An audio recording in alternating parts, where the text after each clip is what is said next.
Baik, Assalamualaikum warahmatullahi wabarakatuh. Waalaikumsalam. Bismillahirrahmanirrahim. Alhamdulillah Rabbil Alamin. Wassalatu wassalamu ala ashrafil anbiya'i wal mursalin wa ala alihi wa sahbihi ajma'in. Ini adalah sesi akhir ataupun sesi perbincangan sepenuh untuk kita sesudah kita berbincang sebanyak lebih daripada 4 atau 5 kali bersama seorang demi seorang. Kita akan melihat dalam perbincangan ini tentang pasca COVID. Kita punya COVID. Lupa. Pasca COVID ni. Dan saya mengambil kesempatan ini untuk menyeru semua rakyat Malaysia supaya menumpukan perhatian mereka kepada pasca COVID ini dan tidak lagi tenggelam dalam perbincangan tentang COVID yang ada, kerana kerajaan kita nampaknya telah mendapat satu punca yang baik untuk mengatasinya, dan sebagaimana semalam tidak ada lagi orang meninggal dan sebagainya, dan reduce dia punya numbers dan sebagainya. Jadi kita nak bincang hari ini, bila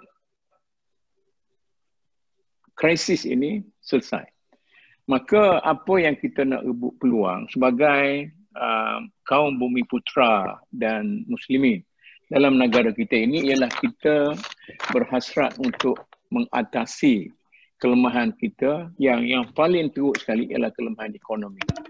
Jadi perbincangan kita pada hari ini akan saya tumpukan kepada soal perekonomian ini, dan sebelum itu saya nak sebut satu ialah mengikut statistik yang tidak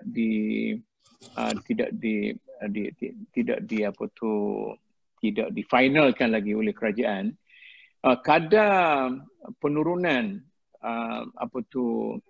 aksiden di jalan raya jadi 70%, dan kadar jenayah juga turun 70%, dan sungai-sungai kita pula mula lebih jernih daripada dulu. Itu maknanya kebaikan yang tersembunyi di sebalik keburukan yang ada. Asa an tuhibbu syai'an wa huwa syarrul lakum wa asa an takrahu syai'an wa huwa khairul lakum. Ini yang kita nak betul. Sebelum kita nak mula, saya macam biasa saya nak minta Dr. Kamil dulu bagi Islam punya worldview tentang bagaimana sesudah macam kita duk belajar di Ma'had dulu, kata al-harbu tanfa'ul insaniyah. Bila berlaku peperangan, maka selepas peperangan itu akan ada manfaat yang banyak. Bila sungai Nil itu melimpah, maka di sebalik kesusahan kita berhadapan dengan sungai Nil itu tahun hadapan, pertanian di seluruh negara Mesir itu pada waktu itu, kita belajar kat situ, akan menjadi subur dan sebagainya. Silakan, Dr. Kamil. Assalamualaikum warahmatullahi wabarakatuh. Waalaikumsalam warahmatullahi wabarakatuh. Saya nak mulakan dengan ayat yang Datuk Fadlah Kamsah baca baru ni. Inna ma'al usri yusra. Lepas kepayahan akan muncul kemudahan.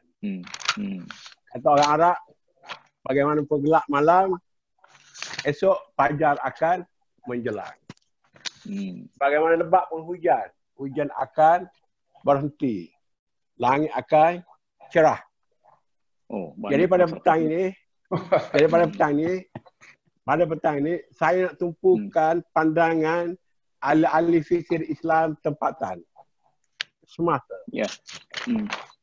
Kalau dalam dunia Islam, orang meletakkan pemikiran Islam semasa bermula daripada zaman dia Afghani. Dalam masyarakat Melayu Malaysia, saya nak mulakan dengan Nakba. Apa yang kita bincang hari ini, sejak tahun 1925 hingga 1950 telah dibincangkan oleh Nakba, iaitu tentang kemunduran orang Melayu, terutama dari segi ekonomi. Pertama, Nakba mengatakan penjajah, dan yang kedua ialah sikap orang Melayu sendiri terhadap agama. Jadi orang Melayu salah faham tentang qada qadar. Dan orang Melayu juga banyak berpegang kepada khurafat dan tahyul. Jadi kata dia orang Melayu walaupun sudah 500 tahun, sekarang dah jadi 600 tahun lah, memeluk Islam, tapi worldview agama mereka masih sempit.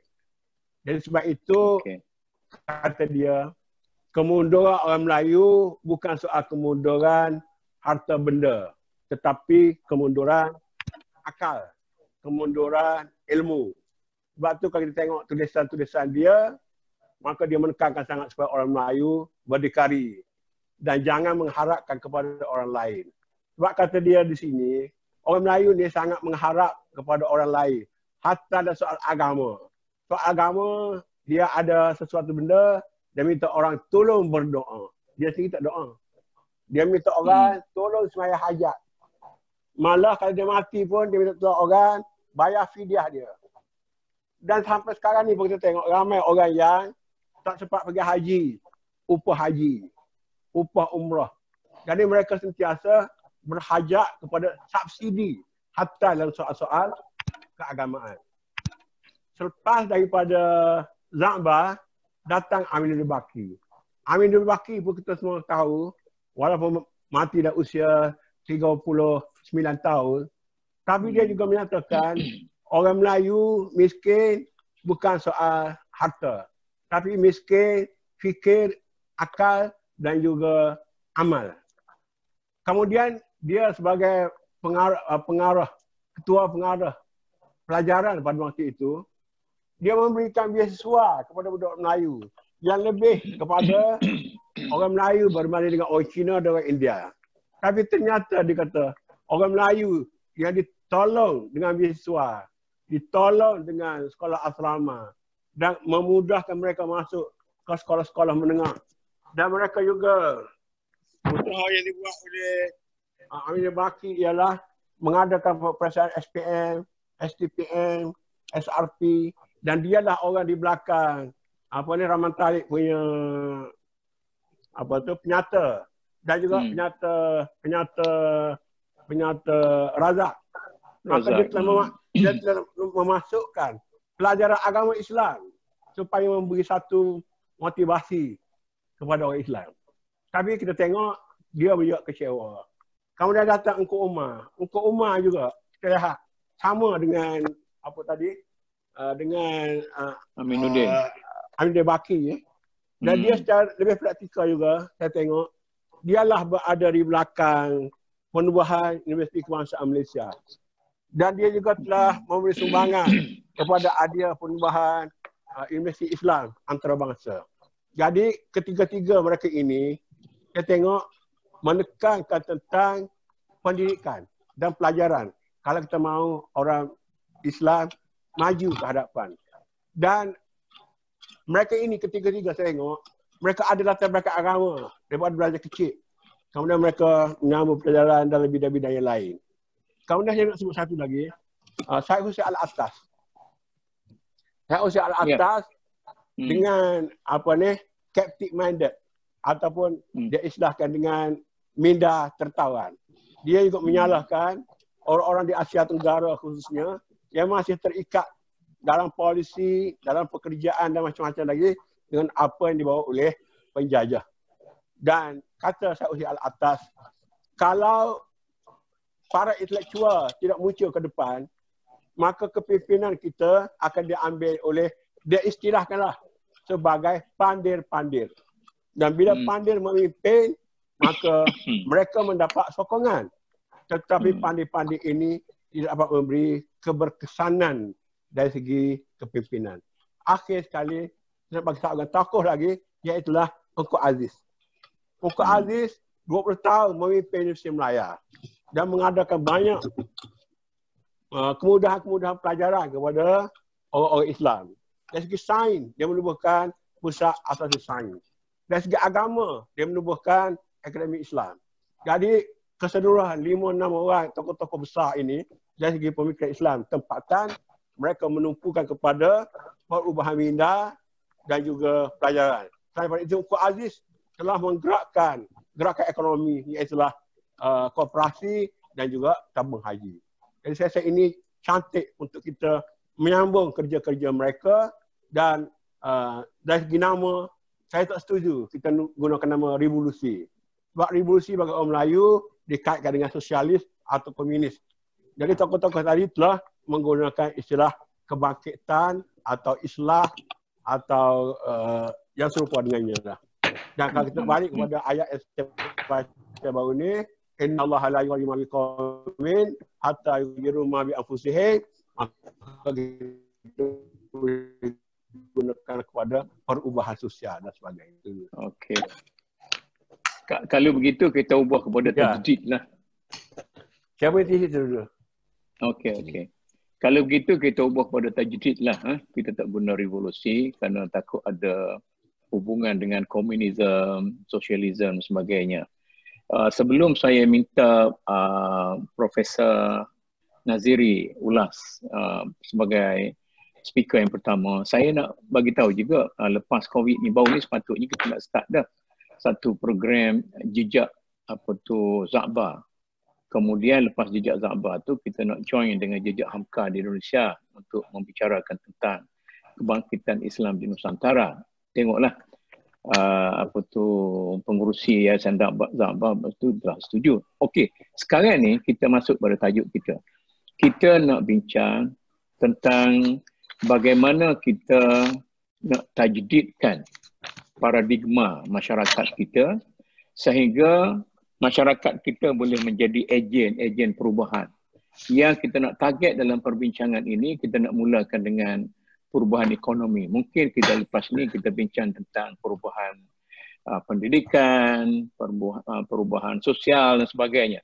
Jadi Prof Nazari, cuba Prof Nazari kemukakan tentang idea apa yang disebut sebagai teori pembangunan ekonomi rakyat yang saya rasa Prof Nazari dah mulakan perbincangan ini pada minggu lepas bila kita berbincang seorang demi seorang ini.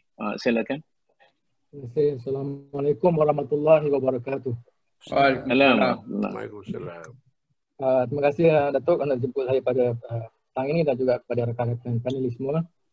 Ya. Pertama sekali yang saya rasa kita kena tekankan ialah kita jangan apabila kita bercakap tentang pembangunan ekonomi, kita jangan menggunakan garis ukur kemajuan ekonomi yang digunakan oleh Barat.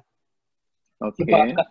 Sebab seringkali kita membandingkan umat Islam dengan masyarakat Barat dari segi pembangunan ekonomi. Jadi boleh kita banding dengan masyarakat Barat, kita rasa kita ke belakang. Dan kita menjadikan mereka sebagai contoh.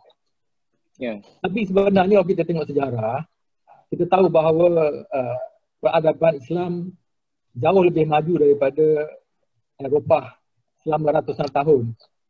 Eropah hanya telah meminta memotong kita pada selepas berlakunya revolusi perindustrian. Tetapi kita kena sedar bahawa kemajuan ekonomi Barat adalah kemajuan ekonomi yang palsu, yang dia palsu, dia tidak boleh dijadikan contoh. Kenapakah ekonomi Barat maju begitu cepat selepas semasa berlakunya revolusi perindustrian? Kita kena sedar sejarah yang berlaku di Eropah pada masa itu ialah perkembangan industri riba. Industri riba telah diharamkan di Eropah sebelum itu, tetapi telah dibenarkan oleh Padri Kristian pada kurun ke-16 dan seterusnya selama beberapa tahun dia berkembang dan dia telah membekalkan modal yang banyak kepada industrialis ataupun pengusaha di Eropah. Dan inilah yang telah menyumbang kepada berlakunya revolusi perindustrian, sebab apa yang berlaku ialah pengusaha itu dapat meminjam duit daripada bank dengan banyak untuk membuka kilang dengan banyak, dan selepas itu dia apabila dia pinjam daripada bank, dia bukan dapat duit banyak tapi dia kena kerja kuat sebab dia kena bayar hutang itu dengan bunganya sekali.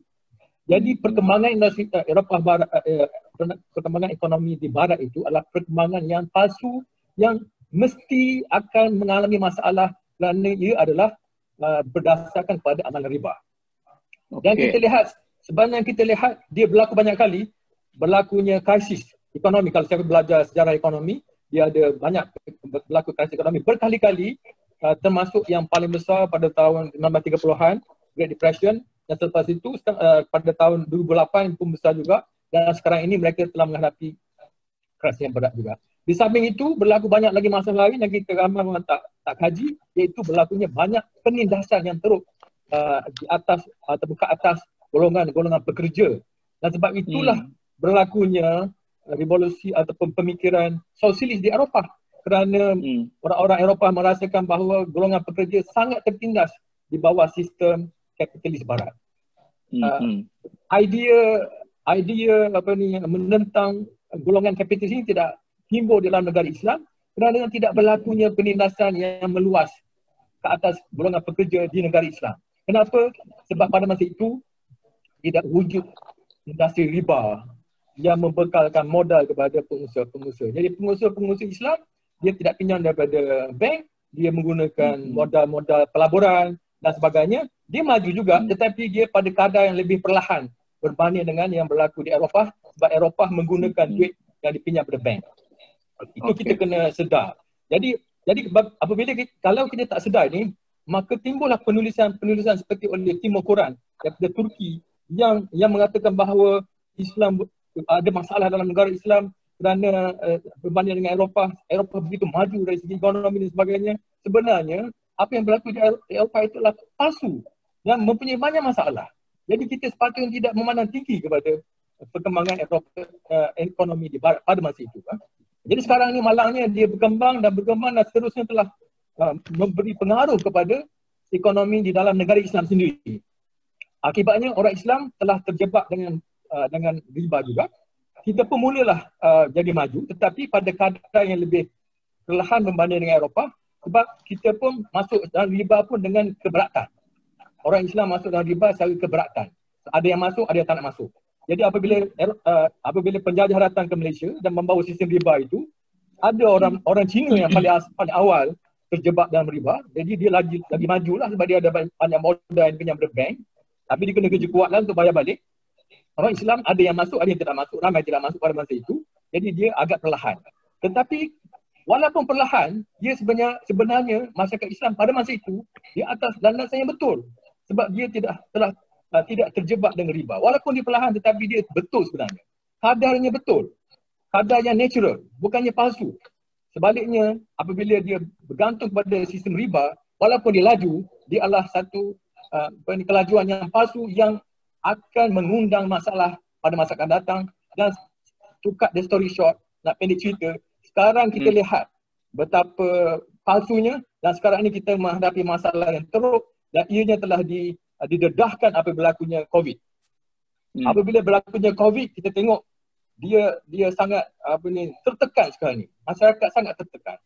Sebenarnya kalau berlaku COVID dalam masyarakat di mana ekonomi itu tidak berasaskan dari riba, dia sebenarnya tidak akan begitu tertekan. Seperti saya sebut pada minggu lepas, apabila katakan berlaku banjir dan sebagainya, kita rehatlah. Kita mungkin kurang bekerja walaupun produktiviti kita kurang, tetapi kita tidaklah begitu tertekan sebab tak dapat kerja. Tetapi sekarang ini sangat tertekan kerana apa? Kerana beban hutang sangat tinggi. Sebagai contoh, kita ada tiga sektor di dalam ekonomi, sektor kerajaan, sektor korporat dan sektor isi rumah. Sektor kerajaan berhutang lebih daripada 1,000 bilion. Tengok kat luar. Okey. Terus. Terus. Sektor kerajaan berhutang lebih daripada 1,000 bilion ataupun dalam bahasa Inggeris 1 trilion. Sektor korporat pun berhutang lebih daripada 1 trilion dan juga sektor isi rumah.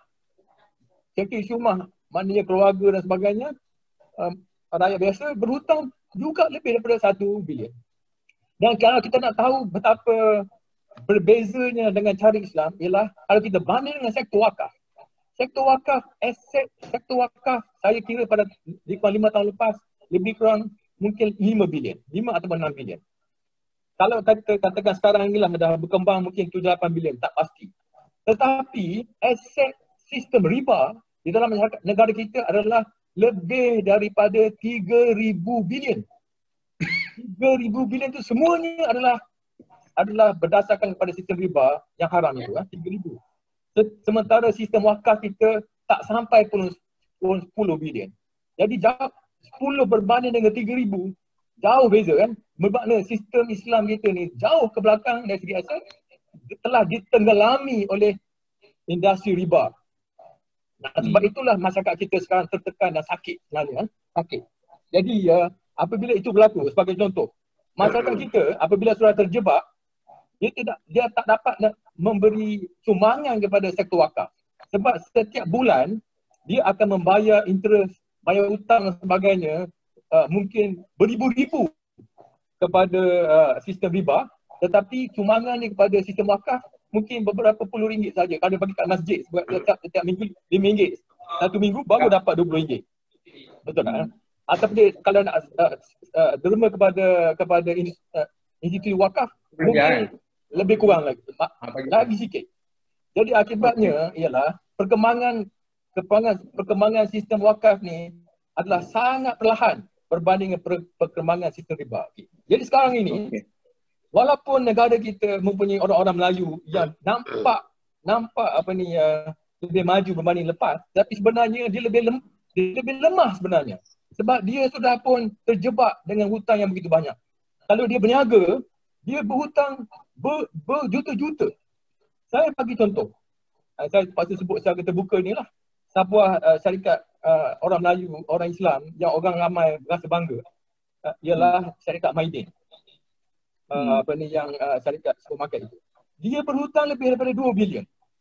Jadi sekarang ini orang yang bekerja dengan Maidin, saya tak lupa orang Melayu, dia kalau Maidin ada masalah bayar hutang ni, saya rasa dia akan dapat masalah sebab ramai orang tak pergi kepada shopping sekarang ni sebab COVID dan sebagainya. Macam mana dia nak dapat duit untuk bayar hutang dia? Sementara itu orang Melayu yang kerja dengan syarikat tersebut, kemungkinan yang budak-budak yang kerja tu mungkin terpaksa kena buang kerja kalau dia tutup supermarket dia. Mereka itu pula kita singkaskan sikit tentang Maidin dan sebagainya. Kita bagi kepada prinsip yang apa tu. Itu satu sajalah. Kita ambil lagi banyak syarikat-syarikat lain. Apabila berlaku COVID, dia sudah minta bantuan daripada kerajaan.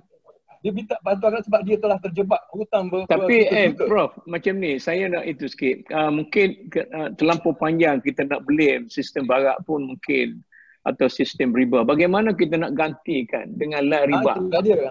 Jadi itu sebab apabila kita adakah semata-mata berasaskan kepada sistem wakaf ataupun kita ada alternatif? Misalnya sekarang ni kita ada bank Islam. Jadi sistem bank ni dia berasal daripada sistem bank riba. Jadi dia tidak boleh, dia akan menggalakkan perkembangan hutang di kalangan masyarakat Islam sendiri. Sekarang ini orang Melayu dulu, kalau semasa tak ada bank Islam, mungkin tahap perhutangan dia tu, keberhutangan dia tu kurang. Sekarang ini apabila wujudnya bank Islam, dia nak kahwin pun dia hutang dengan bank. Dia nak pergi cuti pun dia hutang dengan bank.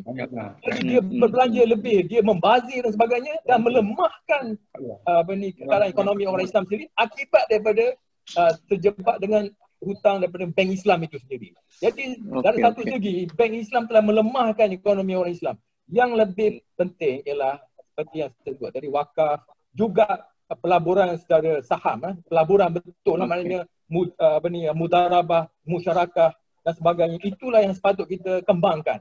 Dan jadi kalau kita tengok dengan syarikat besar, masalahnya orang Islam dia nak banding dengan syarikat-syarikat orang kafir yang berdasarkan pada sistem riba. Jadi apabila dia bandingkan dengan syarikat orang kafir yang ataupun orang bukan Islam yang berdasarkan riba ni, jadi dia nak cepat, nak besar. Bila dia nak cepat, dia tak sabar, dia pergi hutang ke bank. Jadi sama-sama lemah akhirnya. Jadi kita kena kembangkan kita stop dulu pelaburan itu. Prof Naziri, kita stop di situ dulu. Kemudian saya nak balik kepada Prof Naziri. Boleh bercakap tentang satu sistem alternatif yang bukan Islami, bukan bank Islam, sebagai Prof Naziri kata, itu pun sistem riba juga, tapi dalam bentuk yang berbeza.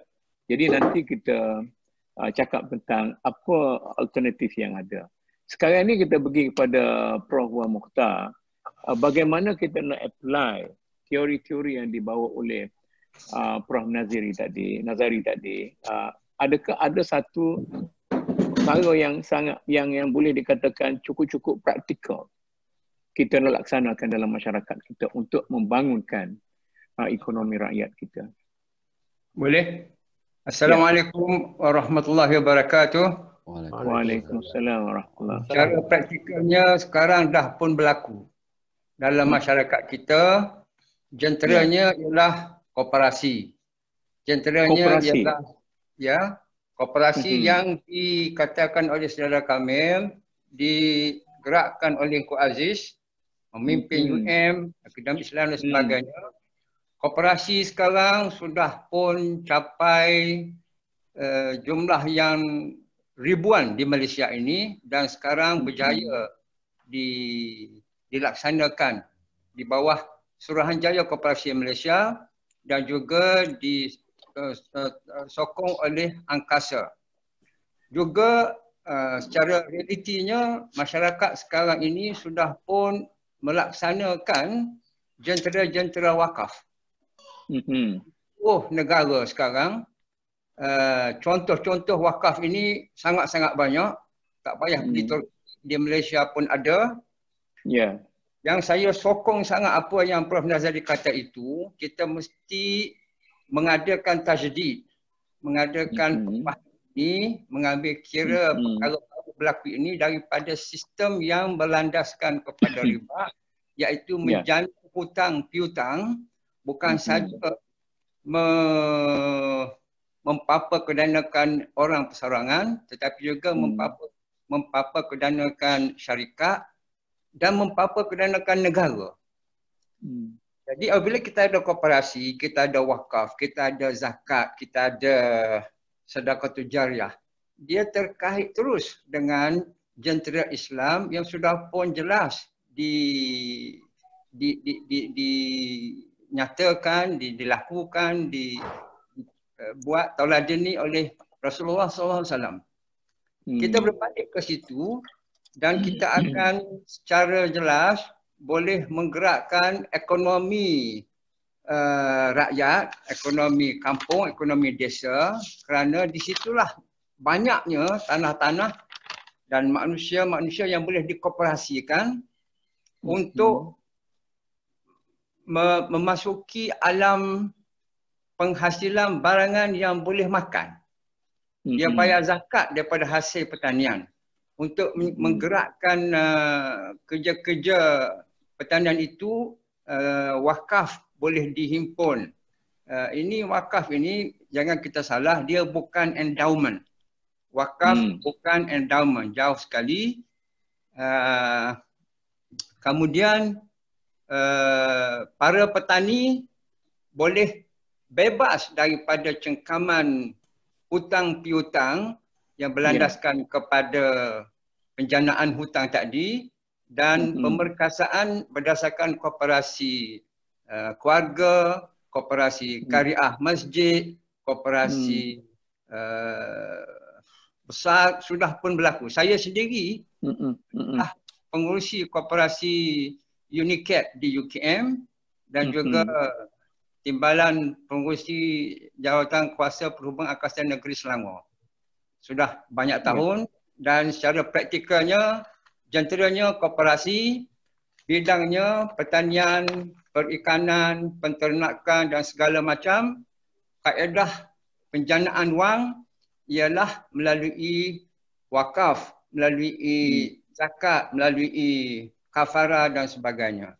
Inilah yang akan memberi pemerkasaan kepada masyarakat desa, masyarakat kampung yang rata-rata menunggu gagasan ini untuk kita ketengahkan. Alhamdulillah, saya rasa kalau MDN buat perkara ini secara realistiknya, ramai yang akan rasa sayang kepada gerakan ini. Sekarang mereka terikat sangat. Inilah pembebasan yang mereka tunggu-tunggu. InsyaAllah, Datuk. Saya sangat sokong gagasan ini. Terima kasih. Okey. Datuk Fadilah.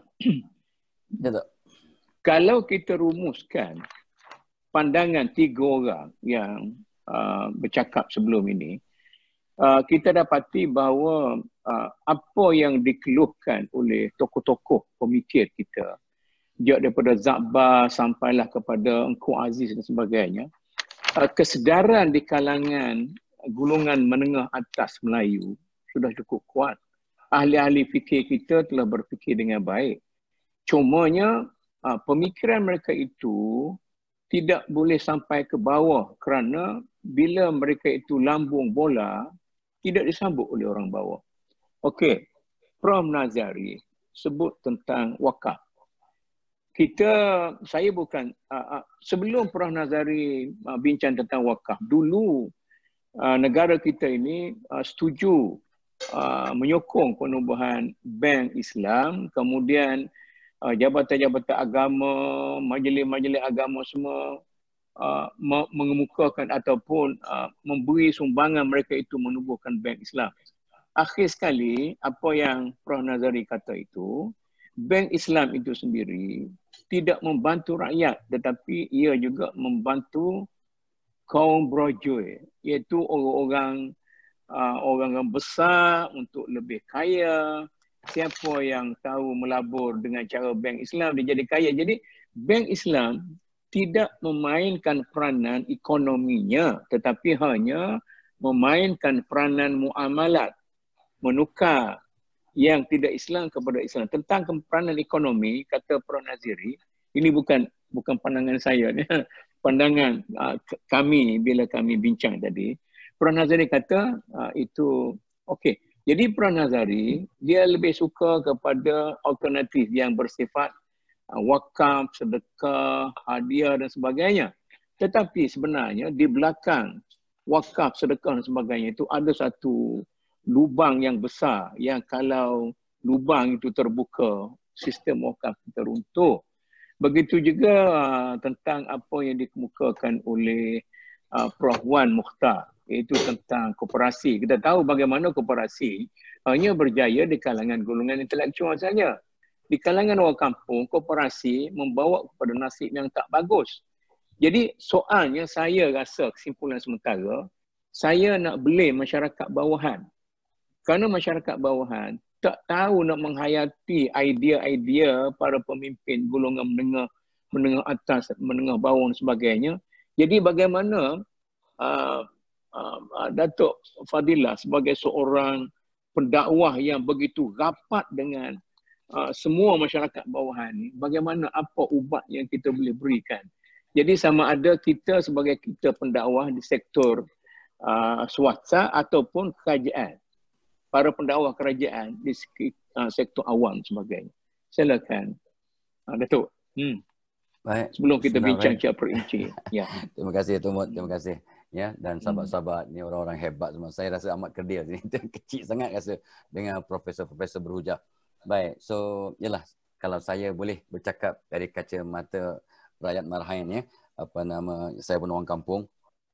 Tapi itulah bila saya dengar dengan teliti hujah-hujah Dr. Kamil, Prof Nazari, Prof Wanta ya. Memang semuanya menjurus kepada benda yang cantik, yang bersepadu. Tapi bila sampai kepada orang awam, orang ramai, B40 dan sebagainya, ya, maka takut-takut usaha yang dijalankan untuk memperkasa ekonomi ummah Islam ini kurang nampaknya dia punya kesan. Mungkin sebab seolah tidak, kata Tok Mut, tak dapat kita menyambut lontaran bola ataupun bola tanggung tak boleh nak smash dan sebagainya. Baik, so bila saya pernah banyak kalilah memberikan motivasi dan juga kata orang tu sesi-sesi latihan dengan beberapa koperasi ya, seperti yang disebut oleh Wanta tadi tu. So salah satu yang saya nampak offhand ni saya nampak satu, saya tadi pun teringat balik masa saya beri motivasi kepada satu koperasi yang tidak besar, kecil, iaitu koperasi Belia Tunas Baru Sungai Ara Pulau Pinang contohnya. Dia punya dia tubuhan tahun 68 dan asasnya adalah untuk membantu rakyat miskin daripada kena pindah rumah, kena dihalau sebab mereka tak mampu nak bertahan di situ. So dengan modal lebih kurang 2 juta, pinjam kerajaan sikit, pinjam negeri sikit, akhirnya apa berlaku sekarang? Itu dia. Apa berlaku sekarang? Koperasi kecil itu sekarang menjadi ejen hartanah yang meluas. Hampir semua ahli, lebih kurang 1,300 orang, ada rumah ataupun ada aset. Ya, dan kebanyakan ahli itu ialah orang kampung, orang miskin, orang yang memang B40, B40. Jadi bila saya dapat bercakap, kebetulan pula antara anggota pengarah ialah sahabat-sahabat saya ataupun anak murid saya boleh tengok, maka saya teringat pada hakikat bahawa rupanya koperasi ataupun yayasan amankan umah ya ataupun sebarang wakaf ke Baitul Mal semua dapat sampai ke bawah dengan salah satu dia punya wahana yang terpenting ialah ni dia, pengurusan kepemimpinan dan pengurusan yang berwibawa dan berintegriti. So bila dia punya pengurus dan pemimpinnya berwibawa dan integriti, insya-Allah segala usaha koperasi pun akan sampai ke bawah. Sampai ke bawah insya-Allah. Dan kebanyakan kalau koperasi di Malaysia, dia punya pemilihan pemimpin dan pengurusan tu melalui demokrasi dengan pemilihan wakil-wakil. Dan ni ialah pada dasarnya nampak bab kata Prof Nazari, kalau kita mengikut acuan barat, maka kita takut-takut akan berhadapan dengan satu pembangunan yang palsu ataupun fata morgana. Nampak cantik tapi sebenarnya tak cantik, ya, goyah dan tidak stabil. Jadi itu sebabnya banyak contoh ya koperasi di Malaysia yang ada pemimpin yang berkaliber dan berwibawa dapat membangunkan koperasi sampai mendapat kata tu hasilnya dapat dirasai oleh orang bawahan. Walaupun mereka tu jahil, mungkin tak dapat nak menyambut saranan ataupun gesaan daripada para pemimpin dan sebagainya secara lebih aktif, tapi oleh kerana dibimbing dengan cara yang betul dan berkaliber dan integriti, ya, maka mereka dapat hasilnya dan dapat membangunkan. Walaupun kata Prof Nazari tadi secara yang perlahan, tidak sepantas sistem riba yang memang kata orang high capital dan of course high interest. Ya, jadi di sini memang benarlah bila kita ulang balik apa yang Allah sarankan, inna khaira man istajaltal qawiyul amin. Ini nampak dia punya wisdom, nampak kebijaksanaannya. Dan saya nampak di situ ada kehebatannya. Ya, dan persoalannya bila Tok Mut tanya kenapa kadang-kadang rakyat biasa orang B40 ni tak dapat menyambut ya usaha-usaha yang berbagai-bagai dalam membangunkan ekonomi umat Islam, khususnya walaupun ada bank-bank Islam yang betul ramai orang alim yang faham ekonomi. Secara umum lah ya, orang alim yang faham ekonomi berbisik kat telingana, kebanyakan bank Islam pun tak berapa Islamik dalam konsep yang sebenar-benarnya. Itu bila saya dengar tu, sebab anak saya pun terlibat dengan banking Islamic banking, saya kata, oh betul ke kata profesor ni? Yes, memang betul bah. Sebenarnya dia tak jauh beza je dengan cuma itulah dari segi muamalahnya akadnya Islamik, tetapi dia punya mekanismenya tak jauh beza. Ya, malahan kadang bank Islam ini, bank yang Islamik ini lebih mahal daripada bank konvensional. Itu yang kadang-kadang kita pun bertanya, Masya Allah, kata bank Islam nak membangunkan, tapi kenapa lebih mahal, lebih teruk? Betul kata Tok Mut, ini mungkin untuk golongan bourgeois yang mungkin ada kemampuan, orang yang T20.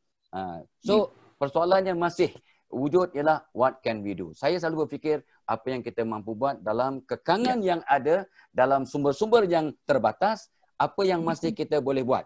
Jadi di sinilah saya kena juga pergi kepada yang asas. Kalau untuk membangunkan, di samping ada sistem-sistem, mekanisme seperti kooperasinya, wakaf dan Baitul Mal yang membantu, yayasan-yayasan pembangunan ummah, ya, amanah ikhtiar ada untuk membantu, tekun ada, mara ada, yapim ada, tetapi yang paling penting juga kena didedahkan kepada masyarakat bahawa, dan COVID-19 sebenarnya satu pembuka mata.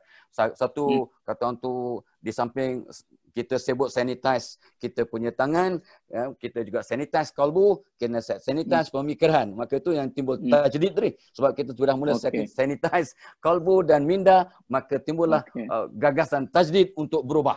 Ya? Jadi kena diteraskan juga sekarang. Rupanya semua orang, baik di tahap paling bawah, paling miskin, paling susah, ya, dalam mentadbir ekonomi rumah tangga, sebab ekonomi ummah bermula dari ekonomi rumah tangga, kena sekurang-kurangnya ialah kita ada tabung untuk kegunaan, walaupun kita susah, kena ada tabung untuk sedekah, ya, kena ada tabung untuk simpanan masa datang, akan datanglah, ya. So ini yang saya sangat seronok bila saya bekerjasama dengan AKPK, agensi pengurusan dan agensi kaunseling dan pengurusan kredit. Jadi banyak berbincang dengan mereka ni memang terlibat dengan membantu ribuan, ya, orang Islam khususnya, terutamanya dalam hal itulah masalah hutang, masalah mentadbir ekonomi rumah tangga dan sebagainya.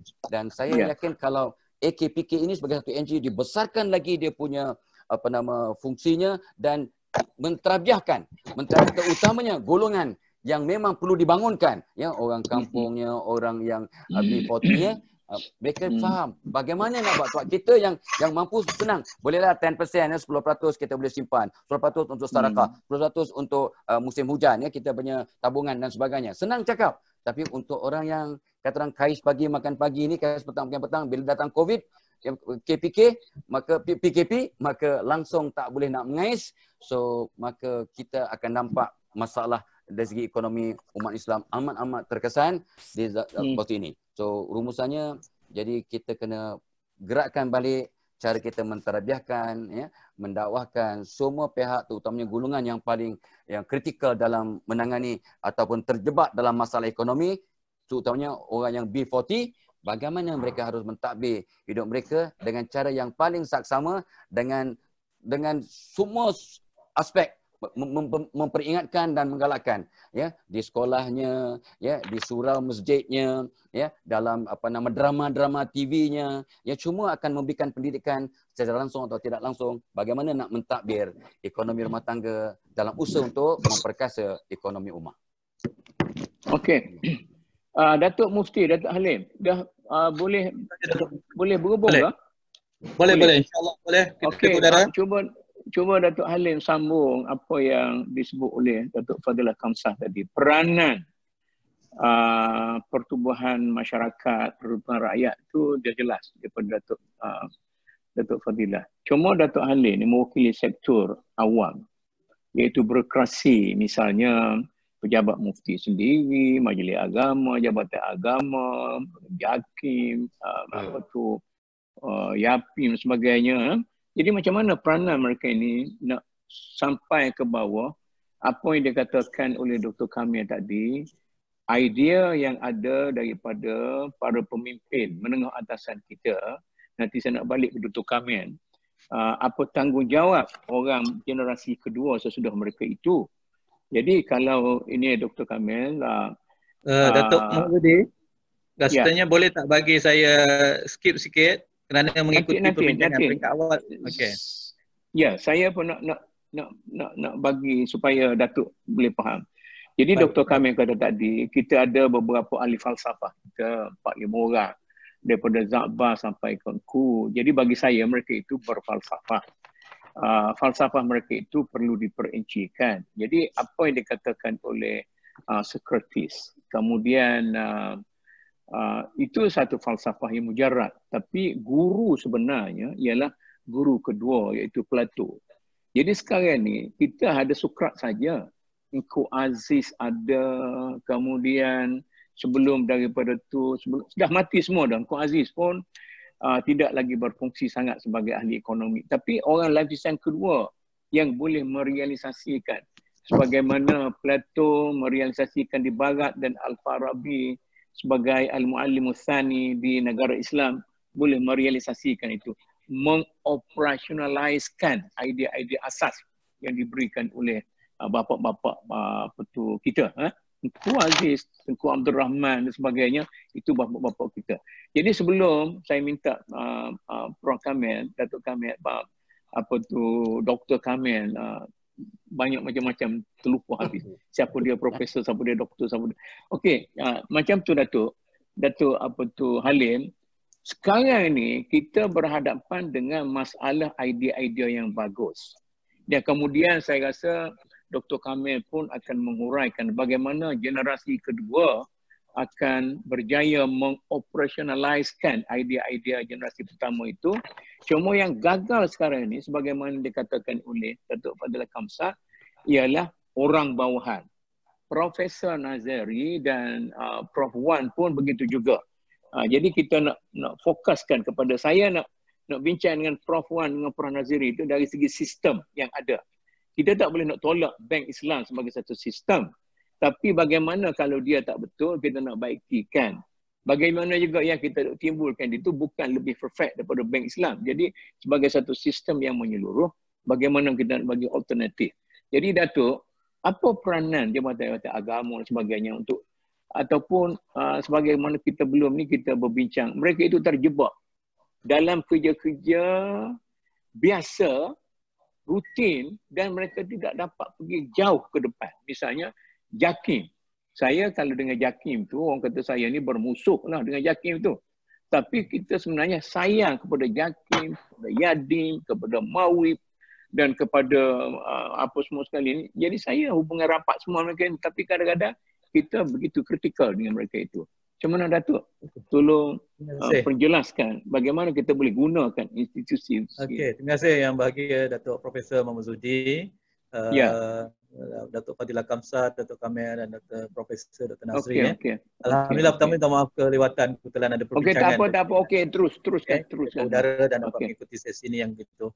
Yang kedua, kita melihat apa yang Datuk Muhammad Zudi kata tadi, iaitu bagaimana peranan agensi agama dalam keadaan suasana COVID hari ini yang dikatakan kerana birokrasi, ada macam-macam garis sempadan dan sebagainya. Kita tidak nafikan bahawa dalam konteks pentadbiran Islam di Malaysia, di negeri dan sebagainya, kita dilingkungi oleh batas perundangan. Itu harus dilihat secara positif. Kerana positifnya ialah ada lagi kuasa agama yang di bawah Seri Paduka Raja-Raja Melayu dan sebagainya. Walau bagaimanapun kekangan dan sepersepadanan itu harus dilihat sebagai satu gabung jalin kerjasama antara negeri tanpa membelakangkan bidang kuasa agama. Jadi kalau kita lihat dalam suasana COVID-19 ini sebenarnya membuka kita satu ruang dari sudut pentadbiran dan pengurusan Islam di Malaysia ini. Sudah lain ialah memikirkan bagaimana kita bekerja dalam satu tim yang mantap. Walaupun kita yakin kita tidak agensi agama, kita nampak macam gagah.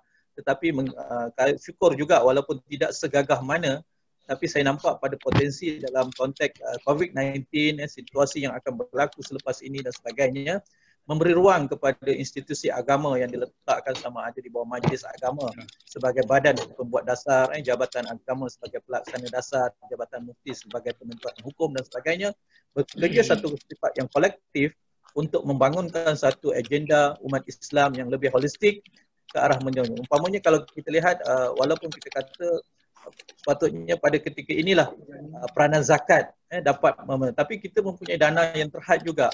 Kerana dalam menyantuni masyarakat. Datuk, ya, saya nak potong Datuk sikit. Datuk kata dari segi kuasa. Tapi kita tengok orang Cina dalam negara kita ni, tanpa diperlindungi oleh kuasa perlembagaan, mereka itu tidak dilindungi banyak sangat, tidak macam kita punya putera Islam sebagainya. Kemudian tidak ada apa-apa. Tapi mereka itu boleh berjaya lebih daripada kita. Apakah soal kuasa? Saya tak nampak. Kita mempunyai kuasa yang begitu banyak. Macam perjuangan wanita. Katalah saya contoh. Wanita nak membebaskan diri mereka itu daripada cengkaman orang lelaki-lelaki. Lalu mereka duk asyik blame undang-undang lah, mahkamah syariah lah, mufti lah. Padahal kuasa wanita dalam undang-undang keluarga Islam di negara sekarang ini lebih daripada kuasa lelaki-lelaki. Tapi mereka itu asyik berkriau, kami tak ada kuasa. Kami dikongkong oleh orang lelaki dan sebagainya. Macam mana ni? Macam juga majlis, jabat mufti. Kalau kita selalu membandingkan kita dengan bangsa asing, mungkin orang Melayu. Tapi kalau kita rata-rata kita mengakui bahawa kita dari sudut kita adalah pengguna. Kita bukan satu yang bersifat pengeluar. Bukan penentu dalam menentukan harga pemain-pemain utama. Dan kita bagi saya lah, kita dalam masyarakat orang Melayu, orang Islam di Malaysia ini adalah di kalangannya ialah kalau kita lihat majoriti adalah lebih orang kata penjawat awam. Kita pun kalau tak jadi penjawat awam, kita belum tentu boleh jadi peniaga. Sedangkan orang yang meniaga tu tak perlu pun orang kata kemahiran akademik dan sebagainya. Dia berani mencuba dan sebagainya. Dan kalau kita lihat bahawa dalam konteks tak nafilah saya rasa bahawa kita hari ini dikuasai oleh kuasa ekonomi. Yang tinggal pada kita kuasa politik. Okey, Datuk. Kita ialah teori. Jadi bagaimana sekarang ni kita nak melepasi kita punya batasan kuasa tadi bahawa kita menguasai ekonomi dengan baik. Dan bagi saya dalam konteks itu suka tidak suka kita kena terima dalam satu konsep fiqh, ma la yudraku kullu wa la tutraku kullu. Apa yang tak dapat kita semua nak dapat, jangan tinggalkan semua. Yang sikit ini dalam perbincangan ini kita dah masuk round kedua.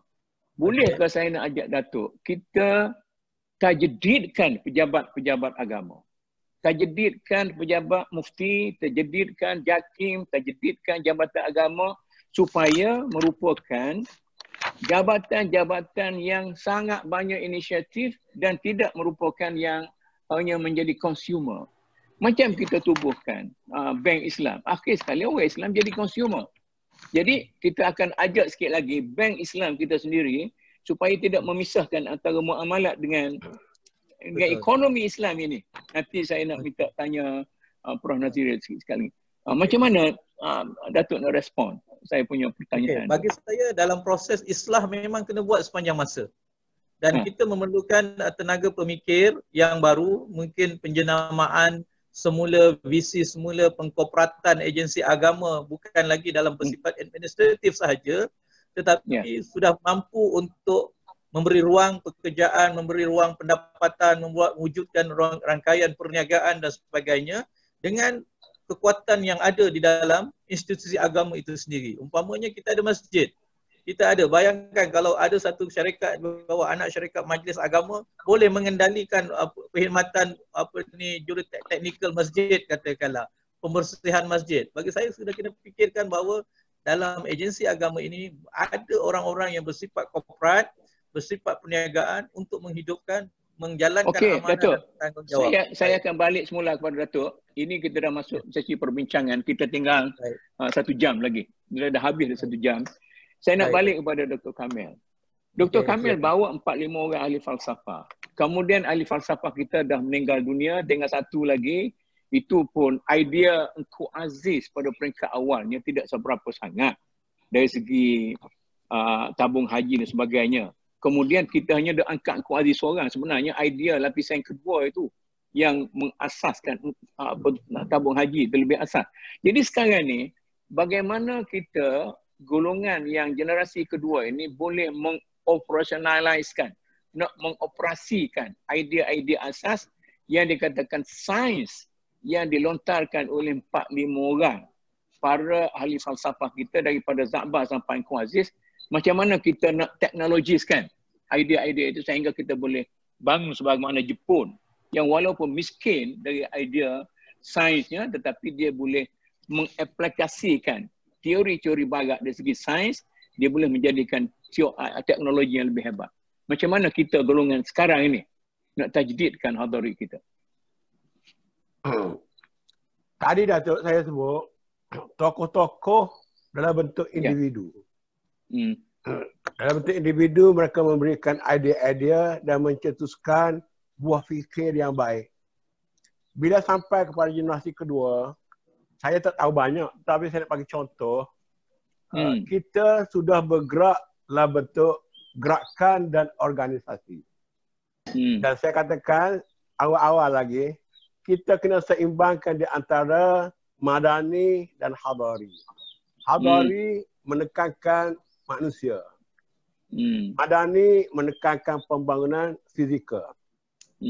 Maka kita tengok pembangunan hadari ini kena lebih diutamakan. Sebab kegagalan dunia Islam dalam masa 200 tahun ni, pertama tak tahu apa punca kelemahan kita.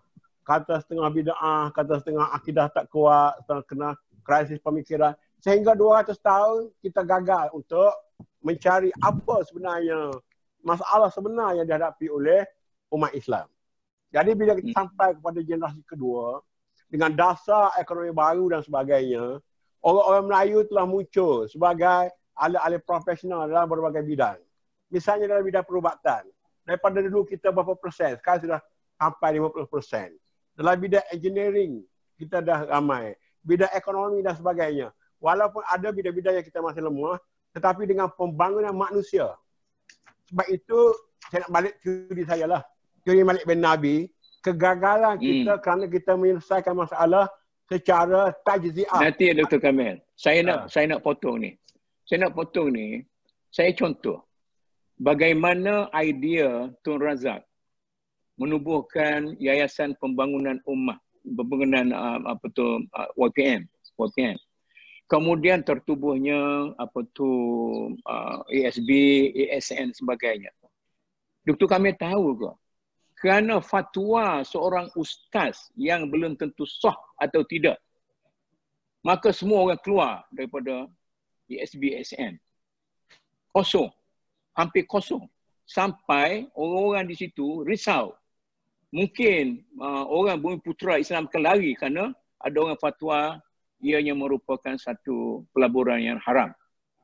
Kemudian bila berlaku krisis di tabung haji, orang lari daripada tabung haji kerana sekadar mungkin kerajaan nak baiki ke atau semuanya, semua orang lari. Maknanya masyarakat bawahan yang tidak stabil. Jadi sekarang ni kalau kita balik ke Malik bin Nabi ke, balik kepada Qazi, tapi masalah kita sekarang ni masyarakat yang tak stabil. Sebab itulah saya sikit lagi saya nak balik kepada Datuk Mufti, bagaimana kita nak mentajdidkan kuasa-kuasa Islam dalam negara kita ini supaya dengan tajdid hadari yang berlaku kepada jabatan-jabatan agama, mufti, jakim, jabatan agama negeri dan sebagainya, sehingga jabatan-jabatan ini boleh menjadi yang lebih segar dan kita boleh menangani masalah orang kita orang bawahan bekerjasama dengan kumpulan-kumpulan yang dipimpin oleh Datuk Fadilah Kamsah kita. Jadi Dr. Kamil, macam mana kita nak operasikan ini? Sehingga katakanlah bagaimana boleh seorang ustaz yang mengharamkan PMB, mengharamkan saham-saham ini, saham boleh drop sampai orang kampung keluar habis. Itu saya katakan tadi. Mana salahnya? Sekarang ni kita ada gerakan rakyat. Saya nak ambil dua contoh lah. Abim Ikram. Sebagai gerakan rakyat di luar daripada kerajaan. Dan mereka ini berjaya dari segi membina sumber tenaga manusia. Saya tengok anak-anak didik sama ada Abim atau anak didik Ikram, tidak ada yang gagal. Mereka daripada sekolah tadika sampai sekolah menengah dan masuk sekolah menengah dan akhirnya mereka berjaya menjadi ahli-ahli profesional dan sebagainya. Seorang pelajar kolej Islam, contoh, yang belajar kolej Islam, belajar di Malaysia Melaya di bidang kejuruteraan, dapat nombor 1. Ini saya nak sebut contoh, pembinaan hadari itu saya bisa tekan daripada kita ada, memang kita nak tekan juga pembinaan madani ini, pembinaan benda ekonomi ini. Tapi kita kena orang yang hidup, orang yang segar. Saya nak sebut, tapi bukan retorik ini. Misalnya konsep al-wa'du wal-wa'id. Konsep pahala dosa. Ini penting dari segi pembangunan masyarakat. Tapi kita duduk buat betul doktrin dan sebagainya. Kerana percaya kepada al-wa'du lah. Maka bila sanggup dibuat apa saja. Tapi kita kena tekan soal akidah tu. Soal akidah kita ni kata Zahbal ni masih rapuh seperti kulit bawang. Zahbal kata, bukan saya kata. Dan bagaimana al-wa'id pula menyebabkan seorang yang berzina sama Nabi, begitu hari ke Nabi Rasulullah, buatlah apa saja. Pasal dia takut kepada akhirat. Jadi konsep-konsep agama, al-wa'du, al-wa'id, dosa, pahala, syurga, neraka, redha, cukup, rezeki dan berbagai-bagai ini kita panggil orang macam Dr. Fadilah Kamsah, bagaimana kita nak menjadikan dia sebagai benda yang bahan operasi. Dan kena ajak ustaz-ustaz yang terfikir tadi supaya dia duduk dalam gerakan, jangan berfikir seorang-seorang. Itu kita tak Allah. Kita melepaskan. Faham. Saya nak balik kepada Dr. Nazari. Takkanlah kita nak buang begitu saja bank Islam. Kalau bank Islam tu tak betul, kita perlu baikilah supaya tidak jadi bank muamalat. Dia jadi bank Islam betul, bank ekonomi Islam. Ada teori ke Prof Nazari di samping kita nak memperkukuhkan. Sebenarnya wakaf, sistem wakaf sendiri dalam negara kita ini masih lagi bermasalah dengan kuasa Majlis Agama Islam. Kalau Majlis Agama Islam bertindak, runtuh semua sistem wakaf tu. Sebab tu kami punya Pondok Perdana tidak menerima wakaf. Kita hanya menerima sedekah. Takut kepada masa hadapan. Takut runtuh apabila kerajaan Batu Majlis Agama Islam bertindak. Itu nak tanya Datuk Mufti lepas tu. Macam mana Datuk? Macam mana Prof Nazari? Teori yang boleh membangunkan sekaligus secara komprehensif. Sebenarnya saya sangat setuju dengan Dr. Kamil yang sebut tadi. Yang asas tu adalah individu Islam yang betul-betul menghayati Islam dengan worldview yang betul. Apabila worldview dia betul, dia akan menjadi bukan sahaja seorang yang rajin bekerja, bahkan dia rajin bekerja dengan cara yang betul, dengan worldview yang betul, dengan niat yang betul dan seterusnya boleh menyumbang kepada pembangunan masyarakat. Kalau worldview dia tak betul, jadilah seperti yang Datuk sebut tadi, dia cepat ikut-ikut, dia fikir pasal diri dia je. Duit dia masuk dalam tabung, tapi kalau dia rasa tabung tu tak selamat, dia cabut. Seperti tabung haji, sebagai contohlah, sebagai contoh tabung haji. Bagi saya, dia tabung haji ni bukannya satu institusi yang boleh dibanggakan oleh orang Islam. Sebab dia tidak menguntungkan orang, dia hanya menguntungkan orang kaya saja. Ada orang kaya dah taruh 190 juta saya dengar dalam tabung itu, dia dapat lebih daripada 10 juta setahun tanpa risiko. Ini satu tabung yang memperkayakan orang kaya. Orang-orang miskin biasa dia tak dapat manfaat. Sekarang ini tabung haji tersebut telah terpaksa bergantung kepada kerajaan sebanyak berpuluh bilion bantuan kerajaan untuk boleh terus beroperasi. Kalau tak ada bantuan kerajaan, dia tak boleh beroperasi lagi sekarang sebab dia terlalu banyak kerugian dan sebagainya. Jadi dia bukannya satu kebanggaan. Cuma operasi haji ni yang kita banggakan. Dia mempunyai perkhidmatan haji yang itu kita banggakan. Jadi macam mana nak baiki tabung haji, nak tajdid tabung haji, ya? Jadi kita kena balik kepada cara Islam sebenarnya, iaitu mudharabah musyarakah dalam perniagaan. Kena ambil risiko. Orang Melayu dia jangan jenis yang nak kaya tapi tak nak risiko. Nak duit bertambah tapi dia tak nak rugi. Sebab tu yang dia masuk duit tabung ni, sebab dia nak sekarang dia nak dapat return. Sekarang ni Bank Islam nanti Prof. Sekarang ni Bank Islam mengarah kepada musyarakah mudharabah yang sama. Adakah itu suatu tajdid dalam perbankan Islam yang kita boleh terima sebagai asas untuk bertolak ke depan? Saya tak nampak sistem bank dia tidak sistem mudharabah musyarakah. Sistem bank adalah sistem hutang. Sistem hutang, dia bukan mudharabah musyarakah. Kalau kita tengoklah berapa banyak kalau kita baca kontrak dia pun, musyarakah munakisah pun sebenarnya dia kalau ada masalah pelanggan tak boleh bayar, pelanggan kena tanggung semua. Bukannya bank tanggung. Jadi dia punya kontrak dia pun ada persoalan sama ada betul-betul mudharabah musyarakah ataupun tidak. Jadi saya tak nak bincang sangat pasal bank Islam, nanti kawan kata saya. Tapi saya tak nampak dia sebenarnya. Ya, sistem alternatif yang sebenar. Sistem alternatif yang sebenar. Yang sebenar adalah dengan musyarakah untuk membangunkan, tidak lain tidak bukan musyarakah dan mudharabah yang sebenarnya, dan juga dengan sistem infak ataupun kita memberi kepada orang-orang yang susah.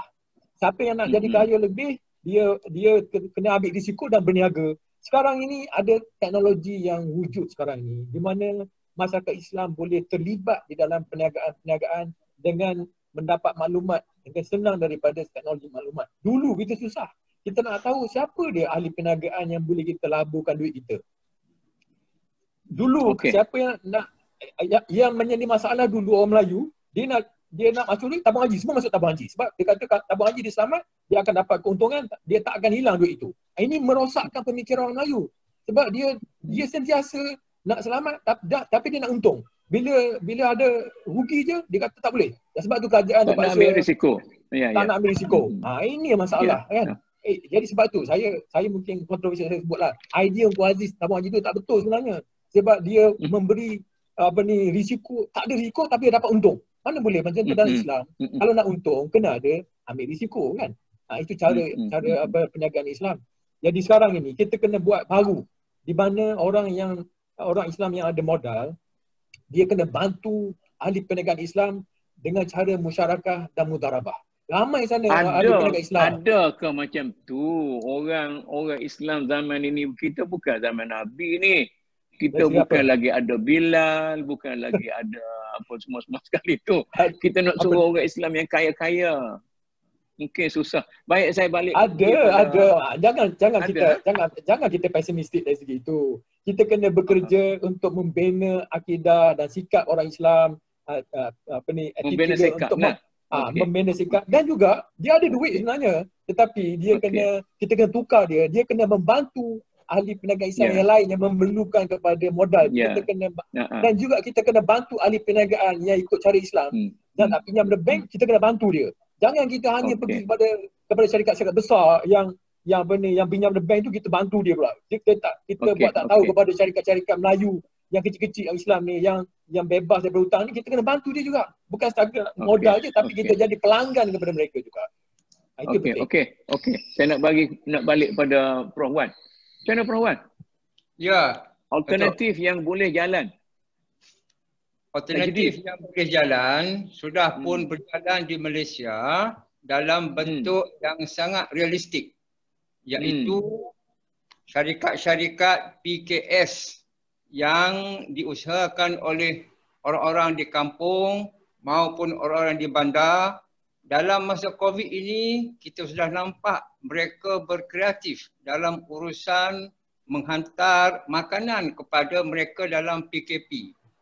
Mereka sudah sedar sekarang dan sedarnya ini sudah lama.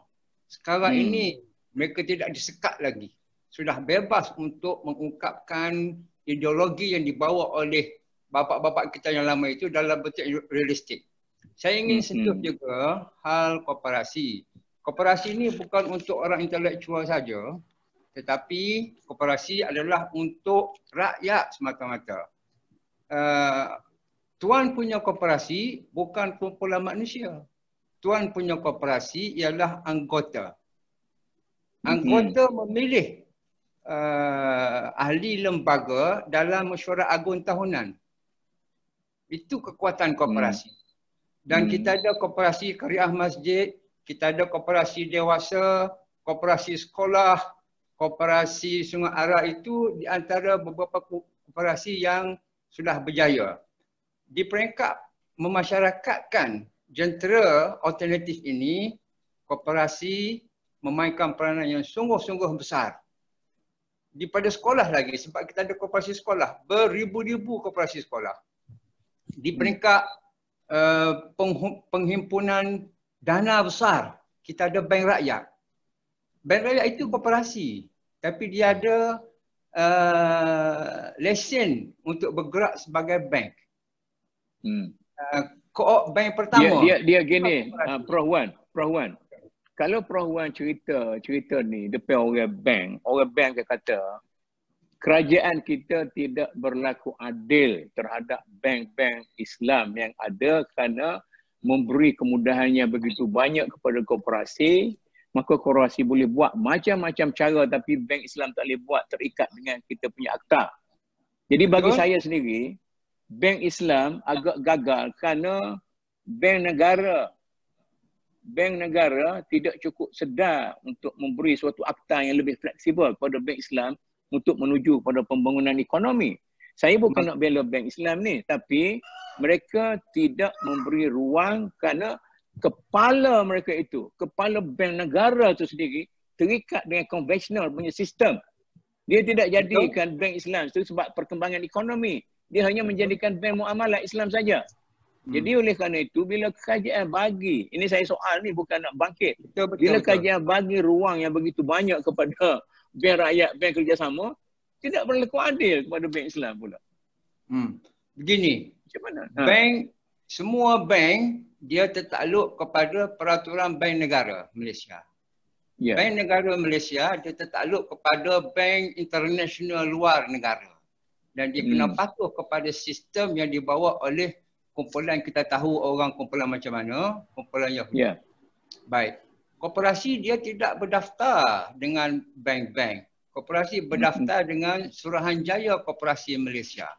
Maka dia di bawah Suruhanjaya. Okeylah. Okey macam ni. Benda ni, saya nak tanya Prof Wan dengan Prof Nazari. Macam mana kita nak tajdidkan sistem ekonomi dalam negara kita ini sehingga dia boleh menjadi suatu mekanisme yang boleh membantu orang Islam untuk bangun berasaskan kepada pembangunan ekonomi rakyat. Okey. Jadi saya sebut tadi secara jelas. Saya sebut tadi kita kena alihkan aktiviti ekonomi orang Islam dari sistem berasaskan riba dan hutang kepada sistem mudharabah dan musyarakah yang sebenarnya. Jadi apa-apa di mana kita nak laksanakan nanti Prof Nazari, di mana kita nak laksanakan sistem mudharabah musyarakah kita kalau tidak di bank Islam? Bank Islam bukan mudharabah musyarakah, dia adalah industri hutang. Dia menggalakkan orang berhutang dengan dia. Mana ada institusi yang kita boleh gunakan? Cari institusi yang boleh kita gunakan untuk mudharabah masyarakat kita. Sekarang ini kita kena perkasakan di kalangan anak muda, dia tak perlu ada institusi sini ni. Dia kita kena bentukkan kebetulkan sikap dia, dia pandai dari segi dia panggil crowdfunding. Pernah dengar tak dalam bahasa Inggerisnya crowdfunding? Crowdfunding tahu. Okey. Sekarang ini ramai orang muda dia boleh buat cara ini, dia boleh dapat modal. Dia bagi kita kerja dia, orang boleh tengok crowdfunding dia punya project paper dan sebagainya, kita boleh labur. Dan kita boleh ini kita kena ajak orang Islam supaya dia sokong perniagaan anak muda kita ni yang mempunyai kaedah yang betul lah, yang boleh kita percayai, dan dengan menggunakan NGO sedia ada seperti ABIM dan Ikram. Prof Nazari sedar ke tidak? Prof Nazari sedar ke tidak crowdfunding telah digunakan oleh orang-orang yang mempunyai kepentingan diri, yang mereka itu ada kecerdikan teknologi sebagainya, sehingga kan di belakang mereka itu lahirlah korporat ataupun lahirlah burjua yang besar yang mendapat keuntungan yang banyak menggunakan nama-nama orang miskin di hadapan. Ya, kita kena pandai lah, kita kena ada kontak-kontak kita lah. Jadi kita di kalangan orang-orang yang ada network, kita tahu siapa orangnya. Jangan kita membabi buta ataupun tanpa pengetahuan masuk je dalam mana-mana pelaburan. Kita kena buat penyelidikan. Kan? Ada apa-apa tambahan Prof Wan? Saya tambah ya.